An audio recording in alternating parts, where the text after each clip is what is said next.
Shalom, selamat bertemu kembali di dalam renungan saat indah bersama Tuhan. Saudara dan saudari yang saya kasih dalam Kristus, sebelum kita teruskan, mari kita bersatu di dalam doa. Bapa di surga, terima kasih atas kebaikan-Mu pada hari ini. Saat ini kembali kami mendengarkan firman Tuhan, bantu kami sehingga kami boleh mengertikan ini dengan baik. Dalam nama Yesus kami berdoa, amin.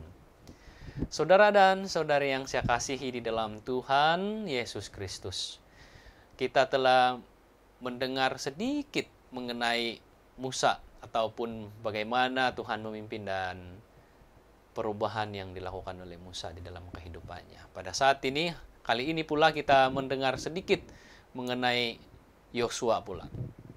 Nah, di dalam Yosua 1 ayat 1 dikatakan seperti ini.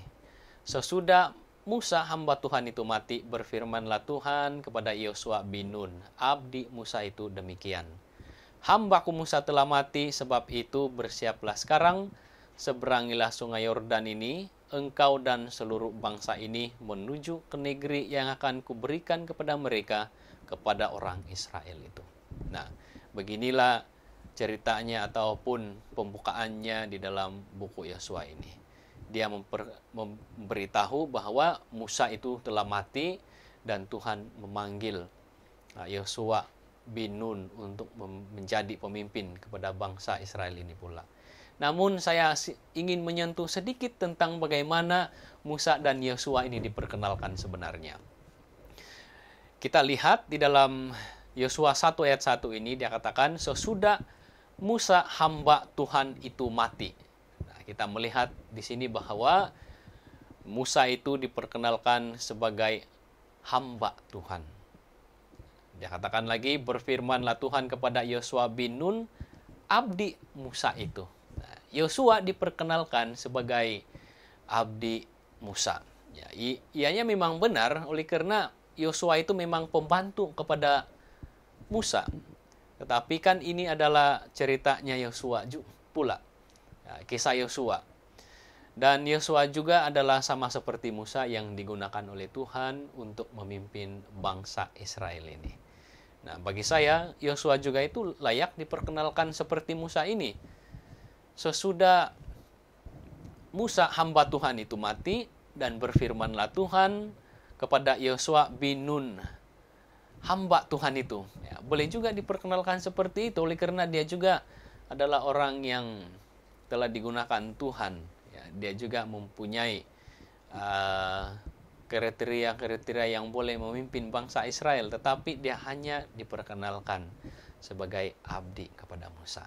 Nah, saudara dan saudari yang saya kasih dalam Yesus Kristus, terkadang di dalam kehidupan kita sehari-hari ataupun di dalam kehidupan kita, kadang-kadang mau diperkenalkan sebagai seorang yang kelihatan hebat, mempunyai kehebatan ataupun mempunyai kelebihan yang banyak lebih daripada orang lain. Nah, ini adalah satu kadang-kadang menjadi jalan untuk kita jatuh ke dalam pencobaan. Oleh karena kita mau merasa atau oleh karena kita merasa lebih hebat ataupun lebih baik daripada orang lain. Dan mau diperkenalkan dengan lebih baik lagi, sebaik ataupun lebih hebat. Dan kedua, kadang-kadang sudah terlalu mau diperkenalkan ataupun terlihat baik ataupun terlalu mau dilihat hebat di hadapan orang, maka secara langsung sepertinya kita mau kelihatan hebat ataupun lebih menonjol daripada Tuhan di dalam kehidupan kita. Sehingga kan karakter Tuhan itu tidak lagi mungkin kelihatan ataupun lebih sedikit tenggelam berbanding dengan sifat kita sendiri itu. Yang inginkan apa? Inginkan nama yang besar. Saudara dan saudari, ini adalah sangat bahaya apabila berlaku di dalam kehidupan kita. Oleh karena apabila kita mau kelihatan hebat, mau dipandang oleh orang yang kita ini mempunyai kehebatan yang luar biasa, itu adalah sangat bahaya di dalam kehidupan kita. Kita perlu berhati-hati. Dan kita lihat Yosua, walaupun dia hanya diperkenalkan sebagai abdi kepada Musa, tetapi inilah yang berlaku kepada Yosua. Kalau Tuhan yang memanggil dan memimpin, cara diperkenalkan itu tidaklah penting. Tetapi yang pentingnya di sana bagaimana Tuhan memimpin Yosua. Dikatakan di dalam Yosua 1 ayat 3, dia katakan, setiap tempat yang akan diinjak oleh telapak kakimu, kuberikan kepada kamu seperti yang telah kujanjikan kepada Musa. Itulah hebatnya. Tuhan katakan, janji Tuhan kepada Musa sama juga janjinya yang diberikan kepada Yosua. Setiap tempat yang dilewati ataupun mereka akan pergi, akan Tuhan berikan kepada Yosua. Begitu hebat. Walaupun hanya diperkenalkan oleh sebagai hamba kepada Musa, tetapi sebenarnya inilah rahasia Yosua, di mana dia mempunyai sifat yang merendah diri di hadapan orang lain.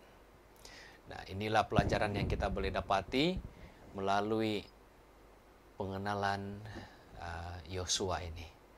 Saudara dan saudari, kiranya Anda diberkati dengan renungan ini. Tuhan memberkati.